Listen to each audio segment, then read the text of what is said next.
Breaking news! Wonderboy ng Pilipinas kontra kay Alan David Ray Picasso Romero ng Mexico. Gaganapin raw sa Saudi Arabia ngayong taong 2026. Sino nga ba ang may bintay sa dalawa? Pilipinas kontra Mexico sa Saudi Arabia. Rumored fight. Isang nagbabagang tapatan sa Super Bantamweight Division ang kasalukuyang niluluto para sa huling bahagi ng taon.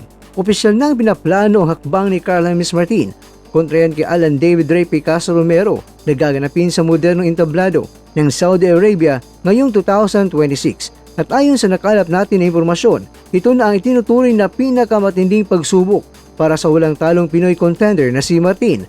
Layon nitong patahimikan ng mga kritiko at patunayan na handa na siyang sumabak sa pinakamataas na antas ng boxing. Hindi magiging madali ang daan para sa pambato ng Pilipinas dahil ang kanyang makakalaban na si Alan David Picasso ay sariwa pa sa matinding karanasan sa pandaigdigang entablado. Pinatunayan ng Mexican Warrior ang kanyang pambihirang tibay na makipagsabayan nito at umabot pa ng buong 12 rounds laban niyan sa pound-for-pound king na si Naoya the Monster Inoue. Bagamat nabigo kay Inoue ang pagsubsob at pagbuhat ng laban, hanggang sa huling tunog ng kampana ay nagpakita na hindi basta-basta mapapabagsak itong si Picasso.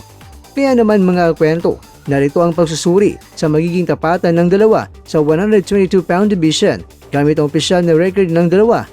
Istatistika at record ng mga laban. Itong si Carl James Martin ng Pilipinas nagtataglay ng perpektong record na 28 wins, walang talo at tampok ang 21 knockouts.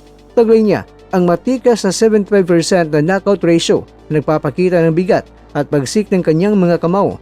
Habang itong si Alan David Picasso ng Mexico ay may mas malawak na karanasan sa pro ranks, bitbit ang record na 32 wins, 1 loss, 1 draw at meron siyang 17 knockouts. Kilala siya sa pagiging madiskarte at matibay sa loob ng lona. Kaya naman, narito ang kanilang mga fighting styles. Ang atake ni Martin. Kilala si Martin mga kakwento sa kanyang pagiging agresibo, mabilis na kombinasyon at lakas sa counterpunching. May isang undefeated prospect na may bitbit siyang matinding kumpiyansa. Subalit ang pangunahing tanong ng mga kritiko ay kung kaya ba ng kanyang stamina makipagsabayan sa isang mandirigma na may world-class caliber sa malalim na round. Ang katatagan naman ni Picasso mga kwento at estilo ng Meksikano ay nakasalalay sa walang humpay na pressure at solidong depensa at abilidad na sumipsip ng mga mabibigat na patama.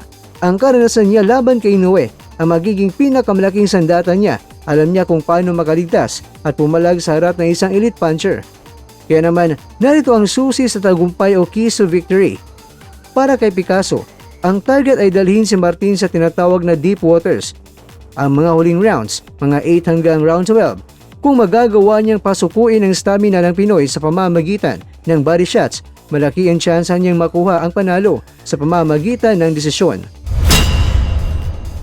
Mga kakwento, para kay Martin, kailangan niyang kontrolin ang distansya at iwasang makipagdikdikan o inside fighting na kung saan komportable ang Meksikano.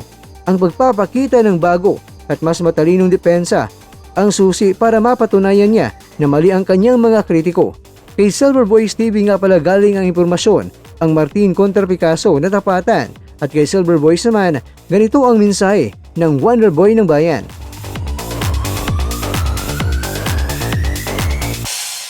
Sa bawat suntok, may pangarap sa bawat... Mga kakwento, hanggang dito na lang muna ang ating kwentuhan. Huwag kalimutan na mag-like, share at subscribe.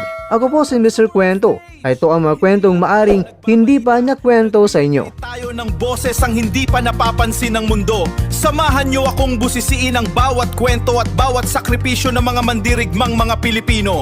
Ito ang kwentong di pa nakwento. Pilipinas para sa mundo. Pilipinas para sa mundo.